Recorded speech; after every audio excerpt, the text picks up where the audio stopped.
சென்னை கீழ்ப்பாக்கம் அரசு மருத்துவமனையில் சேவைகளை பெற நோயாளிகளிடம் லஞ்சம் வாங்கப்படுவதாக குற்றச்சாட்டு எழுந்துள்ளது. கீழ்ப்பாக்கம் அரசு மருத்துவமனையில் உள் நோயாளிகள் மட்டுமின்றி தினந்தோறும் ஆயிரக்கணக்கான மக்கள் சிகிச்சை பெற்று வருகின்றனர். அரசின் இலவச மருத்துவ சேவை பெற வரும் நோயாளிகளிடம் மருத்துவமனை பணியாளர்கள் லஞ்சம் வாங்குவதாக குற்றச்சாட்டு எழுந்துள்ளது.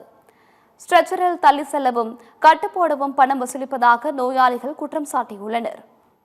ஃப்ராக்சர் ஆகிருக்குது. கால்றதுக்காக நான் போயிருந்தேன். அப்போ கால் இந்த தள்ளு வண்டியில் எடுத்துகிட்டு போகிறாங்களே அந்த இதுங்க, அவங்க என்னை வெளியில் அந்த இடத்துக்கு எடுத்துகிட்டு போகிறதுக்கு ரூபா டிமாண்ட் பண்ணுறாங்க. எப்போ பார் ரூபா கொடுத்தா தான் எந்த இடத்துக்கு போனாலும் ரூபா கேட்குறாங்க.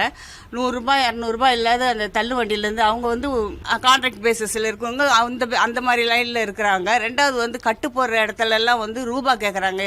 ரெண்டாவது மூணாவது கட்டு போடுற இடத்துல ஒரு ஆள் வேணுன்றாங்க. கூடவே ஒரு ஆள் எடுத்துகிட்டு வரணும்னு சொல்கிறாங்க. எவ்வளோ தூரத்தில் நடந்து போய் வாங்கிட்டு வர சொல்கிறாங்க. கால் இப்படி இருந்தாலும் நீங்கள் போகணுன்றாங்க. அந்த வண்டி ஒன்று இருக்குது, அந்த வண்டியை கூட கொடுக்க மாட்டேன்றாங்க. அந்த வண்டி கேட்டால் பைசா கொடுத்தா தான் வண்டி வரும்ன்றாங்க.